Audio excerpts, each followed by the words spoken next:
Bismillahirrahmanirrahim. Assalamualaikum warahmatullahi wabarakatuh. Sahabat keluarga muslim, program 60 menit lagi hadir di hadapan Anda. Nah, di kesempatan kali ini saya seperti biasa ingatkan kepada Anda bisa menyaksikan program 60 menit serta program Salam TV lainnya di satelit Telkom Merah Putih atau dari TV berlangganan My Republic Channel 285 serta dengan mudah mengakses semua program Salam TV dari handphone Android Anda.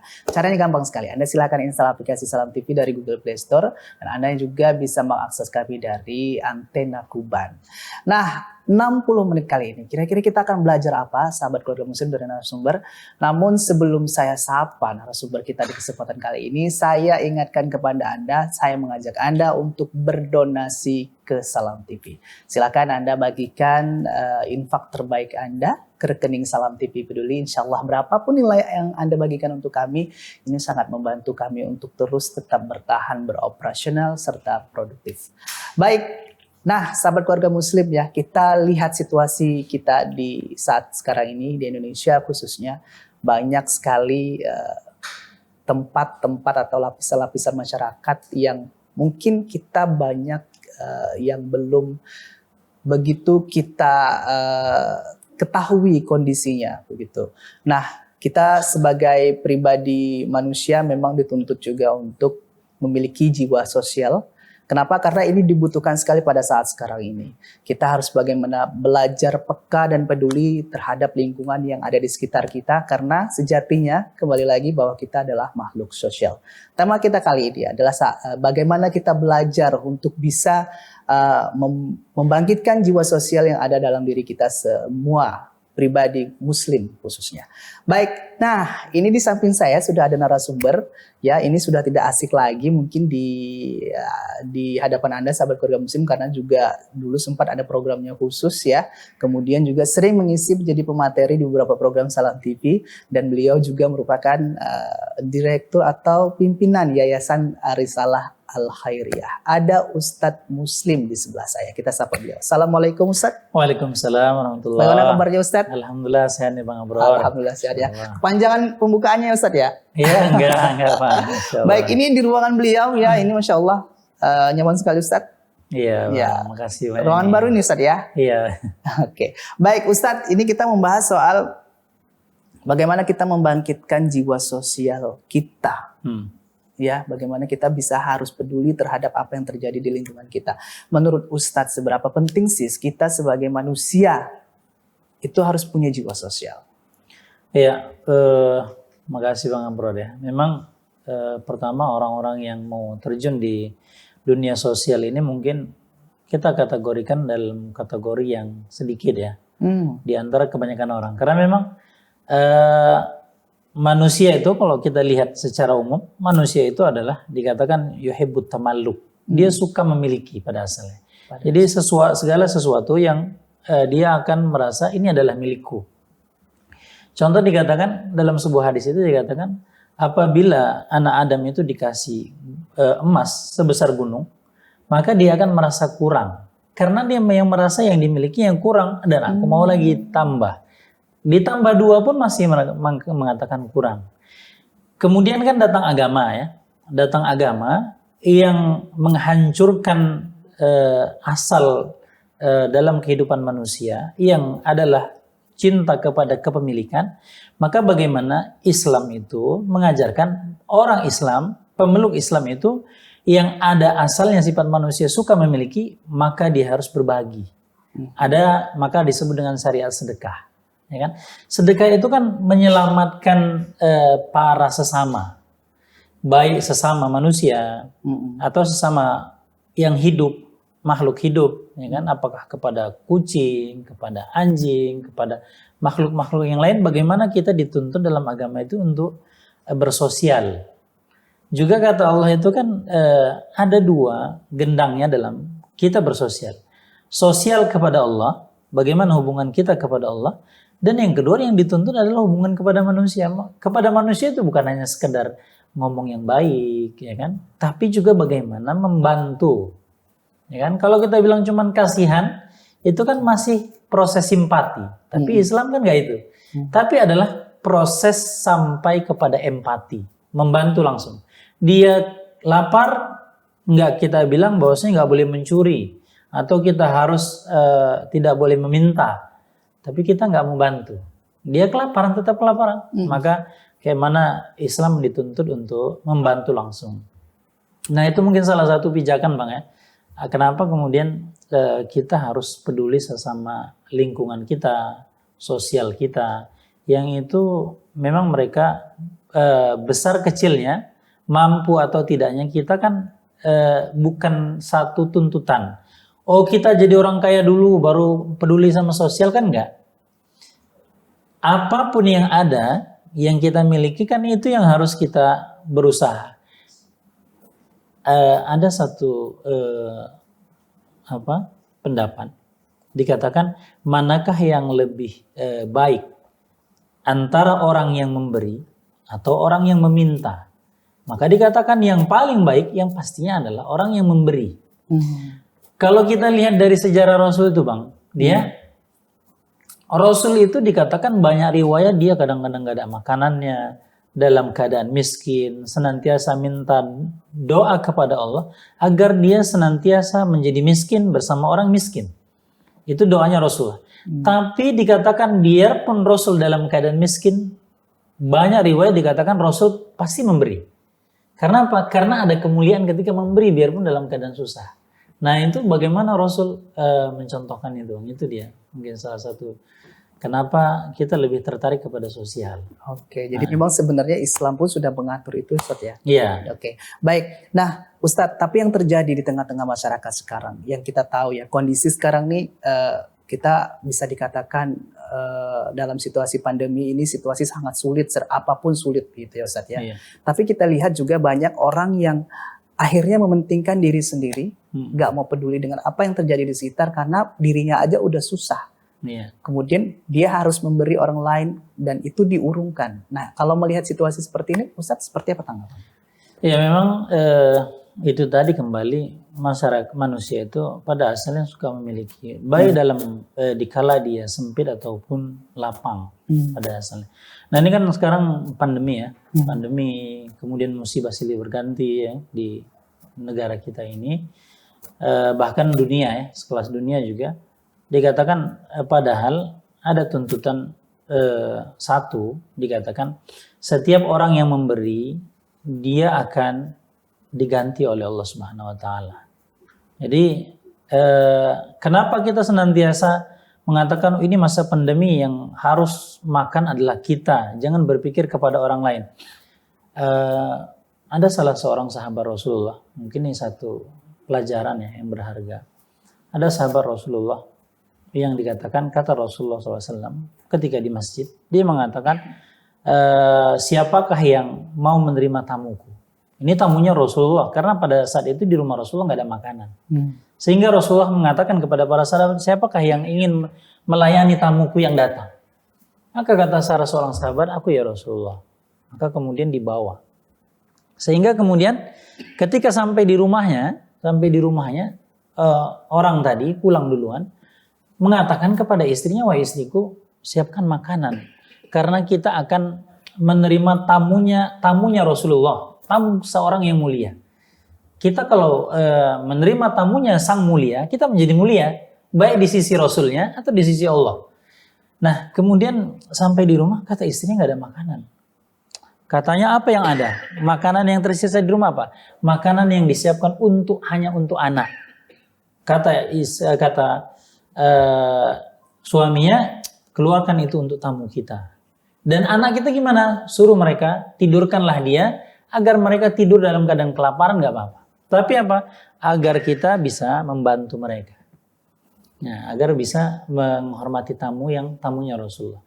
Sehingga kemudian tamunya Rasulullah di situ makan, minum secukupnya. Kemudian kata Rasulullah, maka mulialah orang yang ini. Kata Rasulullah dalam besok pagi dia katakan, mulialah orang yang menerima tamuku tadi malam. menunjukkan berapa mulianya orang yang memberikan dikala tidak ada. Kalau kita kan kebalik tuh. Kita katakan enggak, ada tamu enggak, mohon maaf tamu enggak bisa makan. Karena apa? Karena ini tinggal punya anakku. Nah, jadi menunjukkan dikala tidak ada, ketika kita memberikan ada kemuliaan dari Allah. Nah, karena kan ini dia, kemiskinan itu yang menjanjikan adalah setan. Jadi setan itu sekali menjanjikan bagi orang yang bersedekah menjadi fakir, sementara Allah mengatakan dalam ayat hadis Rasulullah juga menjelaskan, Allah banyak menjanjikan mengulang-ulang dalam Al-Quran, setiap orang yang bersedekah maka dia menjadi kaya. Kita malah mendengar suara satunya setan ketimbang suara Allah. Jadi intinya adalah iman yang membuat kita kadang-kadang luput dari perkara ini, Bang. Insya Allah ya Ustadz ya. Berarti agama pun sebenarnya Islam pun menjamin orang yang dalam situasi sulit pun kalau bisa memberi, itu akan mendapatkan balasan dari Allah gitu yang lebih baik lagi Ustadz. Ini menarik sekali. Nanti Ustadz kita akan lanjutkan perbincangan kita. Saya mau tahu juga tanggapan Ustadz. Banyak orang bilang kenapa sih Islam itu identik dengan minta sumbangan, kemudian juga terkesan Islam tuh orang yang selalu membutuhkan begitu. Nanti kita akan minta tanggapan Ustadz. Sahabat keluarga muslim jangan kemana-mana. Nanti saya akan kembali setelah jeda tetap di program 60 menit.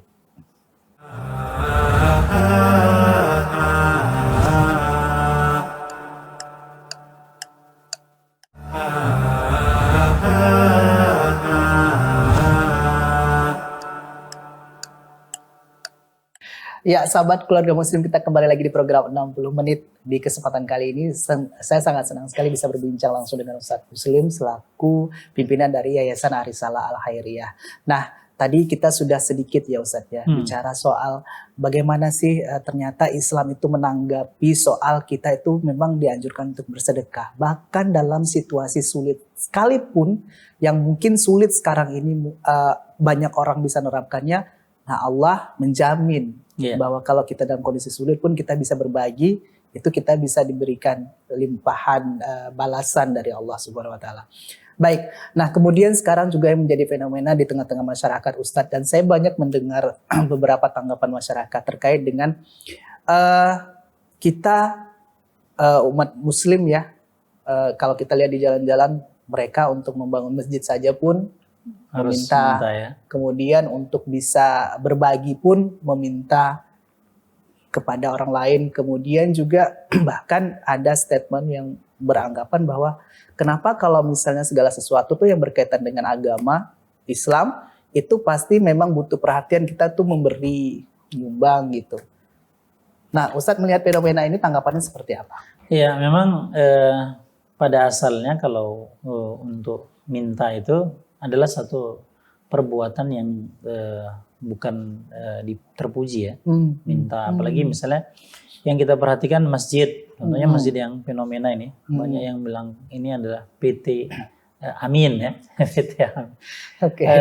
Mereka, kita kan nggak tahu dalam pembangunan masjid ini, satu kasuistik ini, mintanya itu kan di jalan. Di lalu lalang orang itu berbeda agama yang menyumbangkan.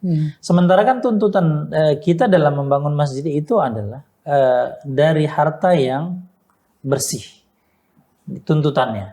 Maka ada dalam peristiwa pada zaman Rasul ada yang dimaksud dengan masjid diror. Masjid diror itu adalah masjid yang dibangun adalah bukan berdasarkan ketakwaan untuk nandingi masjid yang lain. Jadi dalam artian masjid itu harus dibangun berdasarkan ketakwaan baik hartanya, kemudian yang mengelola, bahkan niatnya. Kenapa untuk dibangun masjid? Nah, kalau pada zaman Rasul ini kan untuk apa? Untuk menandingi masjid lain. Niatnya nggak bagus, niatnya nggak takwa, ya kan? Konon lagi hartanya. Maka kalau bisa dikatakan bahwasanya pembangunan masjid itu swadaya kaum muslimin lah yang diharapkan. Atau orang-orang muslimin yang kaya yang mestinya yang membangunkan masjid. Karena kan banyak perintah ya. Ketika orang yang membangunkan masjid maka dibangunkan masjid di surga. Itu acuan bagi orang-orang yang meminta yang di jalan dan sebagainya, yang kita kadang-kadang lihat nggak etis juga sih Bang. Kita lihat orang meminta pakai tanggol dan sebagainya, yang menjadi cerminan agama lain mengatakan lihat tuh kaum muslimin. Ya. Jadi kesannya kaum muslimin itu mengemis. Betul. Jadi ada kesan. Padahal Islam itu asalnya mulia. Nah, tuntutan yang kedua, tuntutan yang memberi, orang yang bersedekah. Ada juga paradigma orang-orang yang memberi ini kepada yang diberi, bahwasanya yang meminta donasi dan sebagainya itu adalah hina. Jadi lain peran. Ketika kita orang yang diminta, maka merasa bersyukurlah ketika dia datang meminta. Karena contohnya Ali Zainal Abidin. Itu Ali Zainal Abidin adalah cucunya Ali radhiyallahu anhu. Maka dikatakan Ali Zainal Abidin ini kalau ada orang sa'il yang minta datang, maka dia mengucapkan terima kasih. Kenapa? Karena ini orang datang membantu aku untuk memasukkan aku ke surga. Mungkin kalau dia nggak datang minta, mungkin harta ini kau belikan untuk beli makanan, minuman saja, perkara-perkara yang mubah yang biasa. Ini datang orang mau bantu. Maka kata Rasulullah itu ada orang yang masuk surga itu yujarru bil salasil. Ada orang yang masuk surga itu dipaksa masuk ke dalam surga dengan rantai. Kenapa? Mungkin dia pada asalnya pelit, nggak mau bersedekah. Tapi gitu datang orang memaksa untuk meminta hartanya untuk disumbangkan ke agama Allah, dan dia masuk surga melalui perantaraan itu. Jadi kalau bagi yang para donatur memandang kepada orang yang memberi, maka rubahlah pola pikir itu, ya kan? Tapi bagi orang yang mau membuat, maka janganlah senantiasa meminta, karena itu bukan pekerjaan yang mulia. Kalau kita bisa tanpa meminta, maka janganlah meminta. Tapi kalau itu keadaan, maka memintalah secara bijaksana. Karena jangan jangan menjelekkan satu image yang dibangun oleh Allah dan Rasulnya. Islam itu adalah agama yang mulia. Jadi agama yang hina gara-gara perbuatan kita. Itu dia Bang Amron. Oke. Nah. Baik, Ustadz. Kemudian begini, kalau tadi ada dua sisi sudut pandang ya, dari donaturnya dan bagi penerima, gitu. Nah, kalau menurut Ustadz, kita sebagai pribadi, ya sebagai pribadi Muslim lah, bagaimana sebenarnya harus membangun kepekaan kita untuk bisa peduli dengan yang ada di sekitar kita. Karena banyak juga di tengah-tengah lapangan, kadang-kadang orang enggan untuk bisa berbagi ke orang lain karena melihat mungkin ada pertimbangan-pertimbangan lain yang mungkin secara logika dia belum bisa mau mengeluarkan dana atau materi begitu. Ya, bagaimana kemudian kita mengasah keinginan agar kemudian kita jadi orang yang mau membantu, sosial, dermawan dan sebagainya. Pertama yang harus diingat adalah beberapa dalil, beberapa hadis-hadis Rasulullah dikatakan ada seorang penzina. Ini kita katakan adalah WTS ya sekarang ya, wanita pekerja seks komersil ini. Dia adalah mengerjakan pekerjaan yang haram. Kita katakan dia ini melakukan kabairud dzunub, dosa besar. Bukan orang yang biasa, mungkin ada yang kemudian terjadi perzinahan. Ini bukan, ini memang dia profesi. Yang memang kerjanya zina saja. Kan memang profesi kegiatannya. Nah, pada satu waktu dia mendapatkan anjing yang kehausan. Anjing ini adalah makhluk hewan yang najis. Ya kan, kalau kita pegang kita menjadi najis, harus disamak dan sebagainya. Jadi wanita yang kita katakan pendosa dengan hewan yang najis. Kadang-kadang mohon maaf kan, kadang-kadang ada kaum muslimin sebagian kalau jumpa anjing dilempar, ya karena najis. Nggak mau dia. Padahal ini satu pendosa besar dengan hewan yang najis, tapi kemudian dia memiliki, melihat anjing itu yalhath wa ya'kulu thara, dikatakan. Anjing itu sampai menjulurkan lidahnya kehausan dan memakan debu-debu yang di situ saking hausnya, nggak ada lagi yang bisa dilakukan anjing.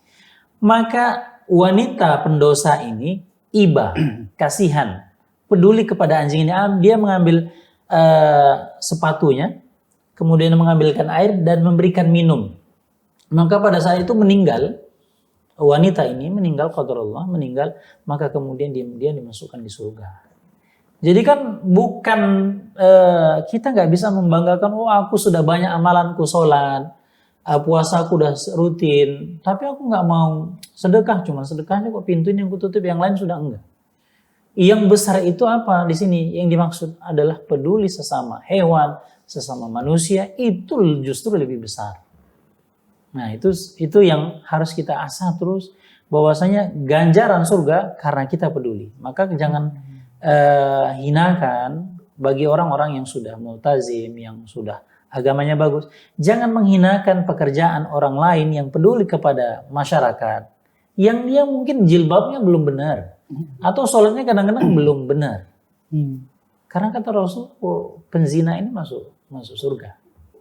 Jadi kita nggak boleh menjas orang yang mereka, aduh ini orang di neraka lah dan sebagainya, itu nggak benar. Itu yang kemudian memotivasi kita agar kemudian tumbuh. Yang kedua, dikatakan adalah setiap orang yang bersedekah, maka dia akan dikayakan. Karena setiap orang yang bersedekah, maka malaikat mendoakan, dikatakan, maka berikanlah ganti, kata malaikat. Bagi orang yang bersedekah, maka berikanlah ganti. Tapi bagi orang yang tidak mau bersedekah, maka kata malaikat berdoa, ya Allah, maka talaf, maka binasakanlah apa yang ada di tangannya. Jadi kan doa malaikat itu luar biasa. Jadi itu mungkin salah satunya Bang Bro. Masya Allah ya. Saya tertarik tadi dengan kisah yang wanita tunasusila tadi Ustaz, yang kemudian memberikan minuman kepada anjing, Mbak. Kemudian dijamin untuk masuk surga begitu. Nah, dari cerita itu kan, kalau kita sebagai masyarakat, saya pernah juga mendengar ataupun melihat asumsi persepsi masyarakat ketika mendengar cerita tadi, mereka berpikiran bahwa kita berarti nggak perlu harus soleh-soleh, nggak perlu harus terlalu rajin beribadah, yang penting kita baik. Nah itu jadi pemikiran yang benar atau bagaimana menurut Ustaz? Ya, kalau untuk menjadi soleh apakah tidak perlu? Karena pertama adalah kita nggak tahu dari amalan mana, kata Rasulullah itu bahwasanya la tahqiranna minal ma'rufi syai'a. Kata Rasulullah itu kita nggak boleh menghinakan satu amalan apapun, biar besar ataupun kecilnya, biarpun kecil, dikatakan oleh Rasul. Dalam artian kita tidak mengetahui dari amalan manakah kita yang memasukkan kita ke surga. Salah satu contoh misalnya Bang Bro, ada seorang ulama, dia ketika tidur mimpi tentang Imam Syafi'i. Imam Syafi'i kan banyak dakwahnya, pasti sholat tahajudnya besar, kemudian amalan-amalan lain besar, dan buku-bukunya juga banyak kan yang ditulis bagaimana.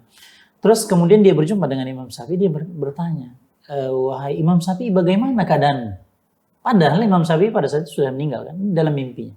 Dia mengatakan, saya bertanya kepada Imam Syafi'i, apakah yang dibuat Allah untukmu? Maka kata Imam Syafi'i, aku dimasukkan surga oleh Allah Subhanahu wa taala, dan diiringi sebagaimana kemanten kalau mau nikah itu kan diiringi kan, rami kan. Aku begitulah dimasukkan surga, kata Imam Syafi'i. Kemudian aku bertanya kepada Imam Syafi'i, apa yang membuat kamu masuk surga? Dari banyaknya amalan, apa yang membuat kamu masuk surga? Maka katanya, aku pernah nulis di salah satu lembaran, bukan yang banyak itu. Dikata dalam satu lembaran itu aku menulis kalimat Allahumma sholli ala Muhammad wa ala ali Muhammad kama dzakarhu dzakirun wa ghafala an dzikrihil ghafilun.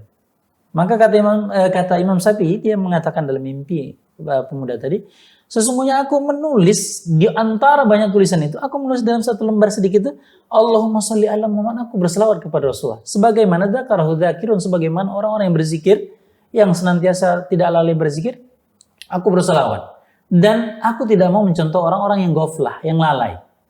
Maka seketika itu aku terbangun, ku cari di antara tumpukan buku Imam Syafi'i, dan aku mendapatkan halaman itu yang tertulis. Dikatakan di dalam kitab Risalah.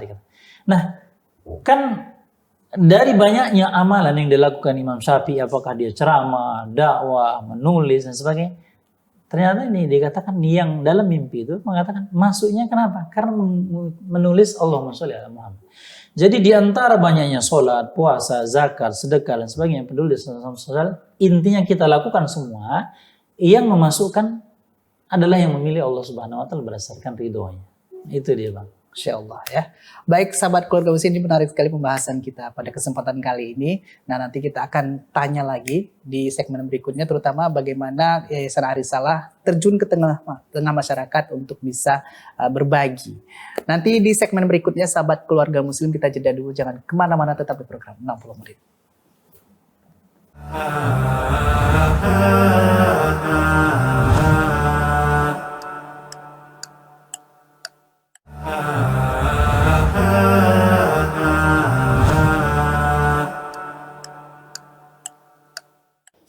Baik sahabat keluarga muslim, kita kembali lagi di program 60 menit dan kita masih bersama Ustadz Muslim. Nah Ustadz, ya yang saya lihat kan Yayasan Arisalah Al-Khairiyah ini cukup concern gitu untuk peduli terhadap masyarakat.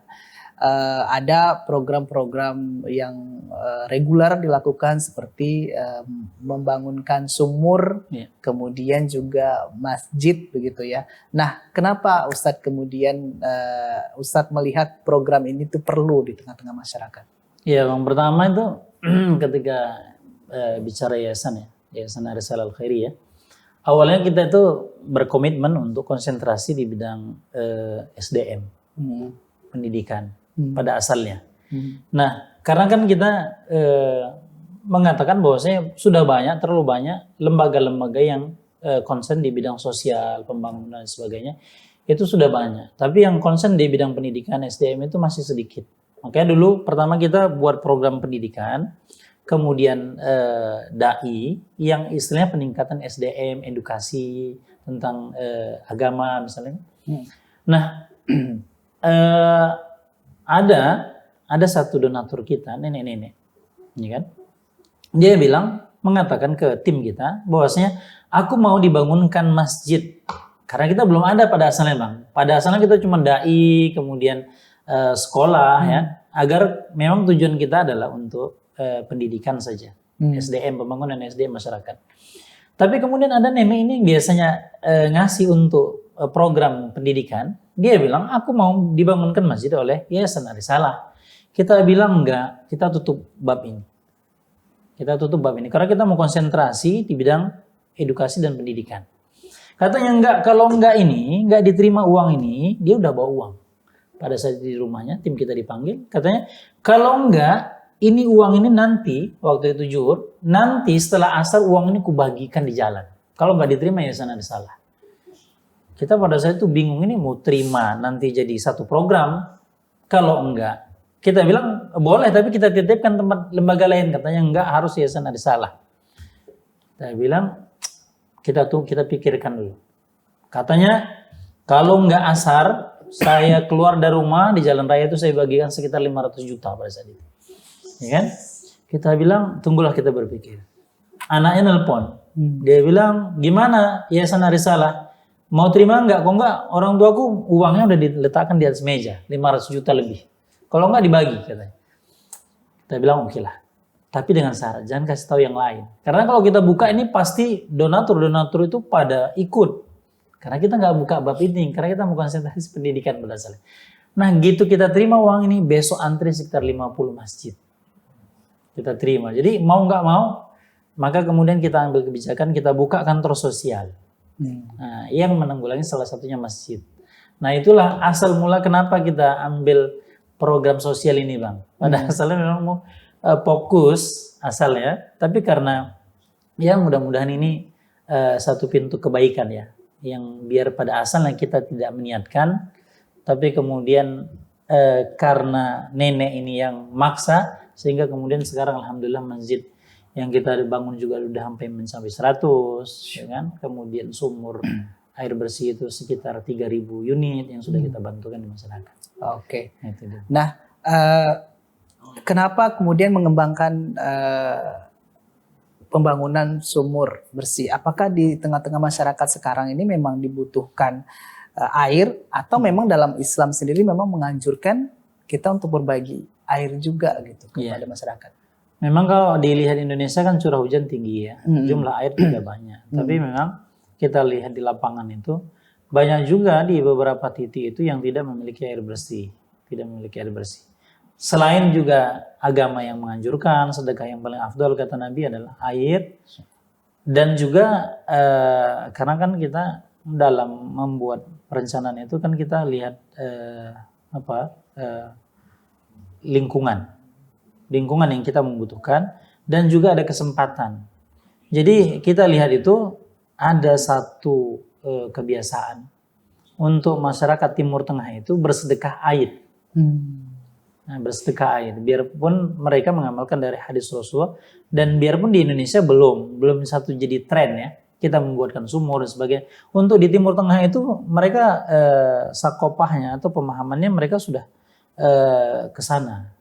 Jadi ada kesempatan di sini peluang dan di kita membutuhkan, maka kemudian kita menjembatani. Mana yang bisa kita membantukan untuk masyarakat Indonesia. Itu dia yang kenapa kita buat program itu, Bang. Melihat kesempatan di negara lain. Oke. Nah. Baik, ini programnya masih berjalan sampai saat ini, Ustaz, ya. Nah, kira-kira seperti apa sih sebenarnya kalau misalnya masyarakat butuh untuk dibangunkan masjid ataupun air untuk pengelolaan air di sana begitu, Ustaz? Seperti apa?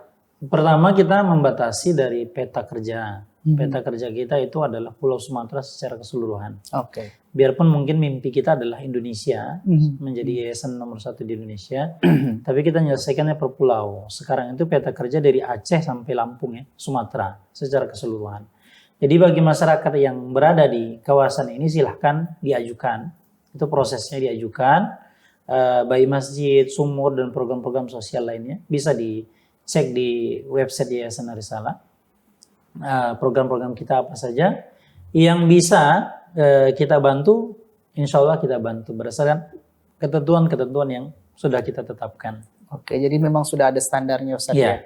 Oke, itu pembangunan masjidnya apakah masjid maksudnya itu dari nol atau memang ada masjid yang butuh dikelola lagi gitu? Enggak, kalau masjid itu biasanya kita masjid dari awal ya. Dari awal. Dari tanah yang sudah diwakafkan yang dari nol kemudian diajukan ke kita dan kita akan membangun dari awal sampai serah terima kunci dia. Karena kenapa kita tidak menerima rehab, kadang-kadang ada yang merehab masjid dan sebagainya, karena ada tingkat kesulitan ketika kita mengumpulkan dana untuk rehab. Sementara kalau orang yang dari awal, dari nol sampai akhir itu mudah, ada kemudahan bagi kita untuk mengumpulkan donasinya. Karena biasanya yang paling banyak itu kita dapatkan dari salah satunya mungkin dari Timur Tengah ya, mereka sudah paham orang yang bangunkan masjid itu dibangunkan rumah di surga. Jadi mereka lebih mau memberikan lengkap satu masjid utuh ketimbang rehab. Nah, jadi itu pemahaman mereka, Bang. Jadi lebih gampang bagi kita menyalurkan yang lengkap. Oke. Masya Allah ya, sampai saat ini tuh sudah sekitar 100 masjid yang sudah dibangunkan dan setiap yang mengajukan itu apakah memang akan langsung diproses atau ada seleksi lagi, Ustaz? Tetap ada karena kita menjalankan amanah ya dari yang pemilik uang. Maka kita ada beberapa syarat, contohnya misalnya jarak dari satu masjid ke masjid yang lain ada 1 kilo misalnya. Enggak, nanti kadang ada konflik masyarakat ini yang ada gengsi. Ini antara kaum muslimin pun ketika beribadah kan ada rasa gengsi. Betul. Kayaknya di masjid sini enggak pas, kita bangun aja lagi, atau ada konflik internal mereka sehingga mereka minta dibangunkan. Itu yang kadang-kadang kita dapatkan. Maka kita membatasi 1 kilo ya. Kemudian jumlah kaum muslimin juga, jumlah kaum muslimin berapa, misalnya 200 kakak yang di sekitar itu yang akan memanfaatkan. Bukan kadang-kadang ada masjid itu dibangun di mana, di pemukiman yang tidak padat atau beberapa rumah saja. Dan masjidnya berapa? 2 kadang-kadang. Itu yang kita lihatnya miris tanpa ada tanpa ada patokan yang standar yang umum. Jadi kan sekarang ini kan ada kesan ketika kita ngajukan pembangunan masjid ke IMB dan sebagainya itu gampang, ya kan? Jadi tanpa ada syarat. Jadi yang penting kita punya niat, kita bangun, jadi. Makanya agar kita juga menjaga dari amanah para donatur, itu kan kita anggap seperti harta kita. Ketika kita mau buat masjid kan, kalau bisa masjid ini banyak yang sholat, di tempat pemukiman yang padat, dan memang mereka memang benar-benar butuh. Nah itulah yang kita buat Bang standarnya. Oke. Nah dari banyaknya yang mengajukan permintaan untuk pembangunan masjid, kemudian pembuatan sumur air, dan sudah dikelola tadi untuk masjid saja seratusan masjid begitu yang sudah dibangunkan. Nah Ustadz melihat daerah yang seperti apa yang paling banyak membutuhkan masjid sebenarnya di Sumatera Utara sampai Lampung tadi Ustadz ya? Iya. Ya sekarang ini terus terang ya, donatur dengan jumlah titik itu masih kebanyakan donaturnya. Jadi yang antri pada banyak ya. Sementara tempat kadang-kadang yang kita seleksi kadang-kadang sedikit. Makanya kita ya bagi kaum muslimin yang butuh konfirmasi aja ke kita karena paket dengan tempat itu masih kebanyakan donatur. Jadi banyak donatur yang antri yang menunggu di kita untuk pembangunan masjid.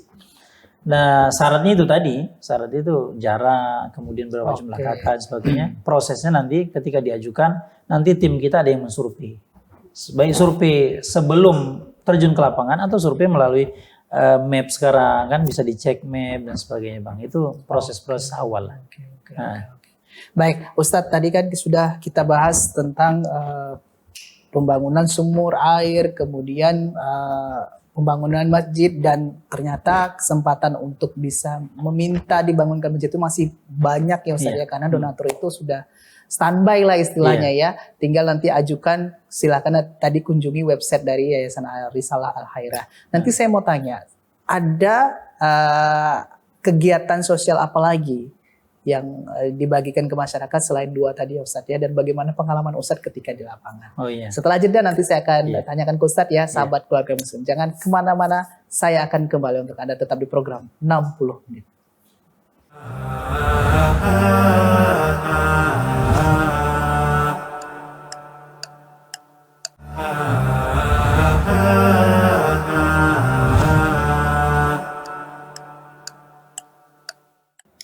Sahabat keluarga muslim, bisa berbagi kepada orang lain yang membutuhkan itu rasanya punya kebahagiaan tersendiri, apalagi bisa memenuhi apa yang menjadi kebutuhan orang banyak seperti yang dilakukan Yayasan Arisalah Al Khairiyah, berbagi, membagikan, membangun sumur bor untuk kebutuhan masyarakat, kemudian juga membangunkan masjid. Ini kebahagiaannya tuh berlipat-lipat ganda, bukan hanya secara bahagia jiwa, tapi juga kita mendapatkan keberkahan untuk bekal kita nanti di akhirat sana. Begitu kira-kira ya Ustadz ya. Nah ini sahabat keluarga muslim, di segmen terakhir saya mau tahu juga kegiatan lain dari Yayasan Arisalah berbagi kepada masyarakat itu apa saja selain pembangunan masjid dan juga pembangunan sumur bor. Ya kalau untuk program lain tuh banyak asalnya Bang ya. Salah satunya dikatakan tadi setelah sumur, kemudian masjid, kemudian ada juga pembagian kurma untuk buka puasa ya. Biasanya menjelang Ramadan kita membagikan kurma di hampir di seluruh pulau di Indonesia ya kita bagikan. Kemudian juga kurban, ada juga buka puasa, paket buka puasa yang kita sebarkan di masjid-masjid dan pesantren-pesantren di tempat orang-orang yang berbuka puasa lah. Kemudian juga program yang bersifat eksidentil, bencana, ya kan seperti banjir kemarin, banjir ya untuk wilayah Sergi itu kita terjun sama beberapa grup Wilis untuk yang kita gabungkan, dan beberapa komunitas-komunitas baik komunitas Al-Insani, komunitas rumah-rumah Quran di Ashabul Kahfi dan Nurul Hasanah di Sergi, itu yang kita satukan donasi itu kemudian kita salurkan. Ada juga dia yang bersifat eksidentil, selain bencana kadang-kadang kursi roda Bang. Kursi roda ternyata setelah kita membagikan program-program itu kita mendapatkan banyak orang yang ternyata mereka lumpuh, nggak bisa jalan, sehingga ternyata kita simpulkan mereka butuh kursi roda. Ada yang kita lihat di situ sudah 13 tahun dia lumpuh. Jadi seorang kakek tua yang lumpuh, yang ngerawat adalah nenek tua. Jadi suami istri sepasang kekasih yang setia ya. Insyaallah. Setia. Bagaimana ketika ingin memindahkan sang kakek? Dia harus letakkan di atas goni, dia harus tarik dari jarak sekitar kadang-kadang 20 meter, 10 meter untuk memindahkan ke kamar mandi. Setelah mandi kemudian ditaruh di goni lagi, ditarik lagi. Kadang-kadang kita lihatnya miris ya, tapi itulah keadaan. Dan mereka merasa qanaah tinggi juga kadang-kadang. Dan yang seperti itu kadang-kadang harus kita bantu. Ada juga program sembako, Bang. Sembako untuk duafa yang kita berikan di berbagai kantong-kantong di mana orang-orang yang kemudian miskin, duafa itu yang kita salurkan. Itulah mungkin beberapa program, Bang, yang berbentuk sosial yang kita lakukan. Insya Allah ternyata banyak ya sahabat Quran Muslimnya, dan Ustadz tentunya banyak melihat dan terlibat juga di lapangan langsung mengetahui bahkan mensurvei begitu ya Ustadz ya. Nah, setelah Ustadz tentunya banyak melakukan hal-hal kebaikan, berbagi, kemudian juga tentunya bersama timnya turun langsung begitu. Secara pribadi sebenarnya apa yang Ustadz rasakan? Ya sudah menjadi sudah menjadi karena kegiatan rutinitas. Kita berbagi, kita menyelesaikan problem-problem di masyarakat ya secara cepat. Ada kepuasan batin sih Bang, kepuasan batin apabila kita lihat senyumnya mereka dengan membawa yang kita berikan. Misalnya kita kurban ya, kurban itu datang orang ribuan, bahagia. Kita melihat mereka menangis karena mereka itu tersenyum, ketawa, senang, merasa yang kita bantukan apalagi sembako kadang-kadang. Karena mereka tidak menyangka, kadang-kadang tidak menyangka ketika awalnya kadang-kadang biasa kita di sana kita mau bagi sembako. Apalagi kalau tim kita datang mungkin masih muda-muda ya, mungkin sebagian mereka mengatakan ini apa mungkin mereka mau bagi dan sebagainya. Tapi gitu mereka datang melihat banyak ya. Kadang-kadang kita kalau sembako itu mungkin dengan kadar nilai kadang-kadang sampai 600.000 kadarnya. Sehingga mereka merasa itu cukup. Dan tidak yang mereka bayangkan. Mereka tersenyum bahagia, kita yang menangis melihatnya. Kadang-kadang itu yang sering, fenomena itu yang sering kita menangis lihatnya Bang. Karena kebahagiaan itu lebih sehingga kita menangis kadang-kadang. Itu yang kita rasakan. Oke, itu pengalaman yang luar biasa begitu Ustaz ya, jadi cerminan untuk kita pribadi juga. Nah, kalau secara maksudnya secara spiritual yang Ustadz rasakan ketika berbagi kepada orang lain, apa yang Ustadz rasakan? Apakah Ustadz ada merasa menjadi lebih dekat dengan agama begitu Ustadz? Ya, kalau untuk berbagi tadi memang motivasi dari agama. Dari agama banyaknya dalil dari kisah-kisah dari Rasulullah yang disebutkan atau hadis-hadis ataupun Al-Quran. Itu satu perintah ya, satu perintah bagaimana kita untuk senantiasa berbagi. Itu kata Rasulullah, al-yadul ulya khair min yadi sufla, bahwasanya tangan di atas itu lebih baik daripada tangan di bawah. Jadi ada satu kedekatan emosional baik kepada masyarakat ketika kita memberikan, kadang-kadang yang tidak kenal menjadi kenal. Kita sesuatu hal yang dikenal baik, mudah-mudahan itu adalah busyra, mudah-mudahan itu berita gembira yang dipercepat oleh Allah. Itu yang kadang-kadang kita merasa dia jadi kenal sama kita, jadi dekat sama kita, ada kedekatan yang melebihi dari kedekatan kepada keluarga kadang-kadang yang kita dapatkan. Kepada anaknya dia mungkin biasa aja, tapi begitu kita datang dia lebih hangat, lebih merasa lebih dekat dengan kita. Kadang-kadang itu masyarakat yang kita dapatkan. Kepada Allah juga, karena kita merasa bahwasanya ini adalah satu amalan yang mudah-mudahan bisa mengharamkan jasad kita dari jilatan api neraka. Kita pasti merasa dekat sama Allah Subhanahu Wa Taala. Karena kita berusaha, ketika kita berjuang, ada beberapa pengalaman ya mungkin Contohnya ketika kita dulu membagikan kurma, kita berusaha untuk buat program kurma. Kita minta coba dari donatur satu ke donatur yang lain, cuman dapat hanya beberapa kilo. Itu pun dikirim, kurma kan dari Saudi ya. Dikirim sampai sini sudah berulat. Udah berulat karena ini amanah, kemudian kita buka, kita jemur, siapa yang mau kita kasih. Itu cuma satu kotak kecil saja. Itu yang pengiriman beberapa bulan sampai di tempat kita udah berulat. Nah itu pada awalnya. Tapi kemudian kita senang saja, happy, merasa enjoy dan sebagainya, tetap aja melakukan itu setiap tahun. Sampai sekarang itu dari yang cuman berapa kota itu, sekarang itu kita bisa membagikan kadang-kadang 500 ton sekali pembagian. Sampai donaturnya itu bilang, karena kita memberikan laporan yang baik, semua dengan yang baik, sampai donaturnya bilang di antara seluruh dunia, mau Syam, mau Irak, mau Amerika dan sebagainya, saya belum akan memberikan kecuali dari Yayasan Arisalah Al-Khairiyah di Medan minta berapa kebutuhan mereka saya kasih dulu. Yang negara lain stop dulu.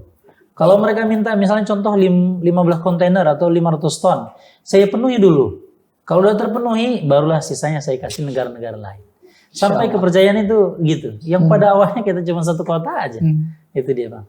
Oke, baik Ustaz, ini menarik perbincangan kita ya. Bagaimana memang kita intinya adalah membangkitkan jiwa kepedulian, jiwa sosial kita terhadap masyarakat. Yang Ustaz lakukan itu sudah banyak sekali dan tentunya itu suatu hal yang besar begitu.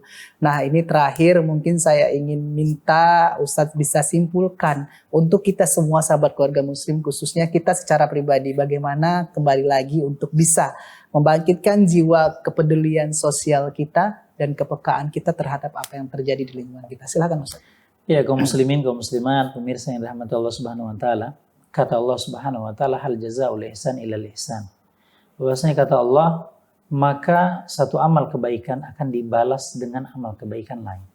Jadi kalau kita mau diperlakukan orang baik, baik yang memperlakukan manusia atau Allah, maka kita harus berbuat baik. Tidak ada orang yang berbuat baik kemudian dibalas dengan kejahatan. Salah satu contoh ganjaran bagi orang-orang yang melakukan kebaikan, biarpun sekalipun kebaikan itu kepada keluarganya. Ada seorang wanita yang mendatangi rumah Rasulullah SAW. Kemudian pada saat itu Rasulullah tidak di rumah. Ada seorang ibu yang miskin dengan dua putrinya yang mereka dalam keadaan kelaparan. Ketika datang disambut oleh Aisyah radhiyallahu anha. Maka kata Aisyah, di rumahku nggak ada apa-apa kecuali aku cari makanan cuman mendapatkan 3 butir kurma. Tamunya yang datang cuma 3 orang juga, ibu dengan 2 anak putrinya. Maka kata Aisyah, kusuguhkanlah kurma itu kepada mereka. Dan sang ibu mengambil kurma itu dalam keadaan yang lapar dan mereka memang dalam keadaan lemah dalam segi ekonomi. Sehingga sang ibu mengambil 1 kurma diberikan kepada anak putrinya dan yang 1 lagi kepada anak putri yang 1 dan yang 1 adalah jatah ibunya. Tapi kemudian anak yang 2 kelaparan langsung makan dan habis. Ibu masih menahan kurmanya yang 1 sehingga 2 anak melihat kepada matanya, menyaksikan kurma yang di tangan ibu yang belum dimakan.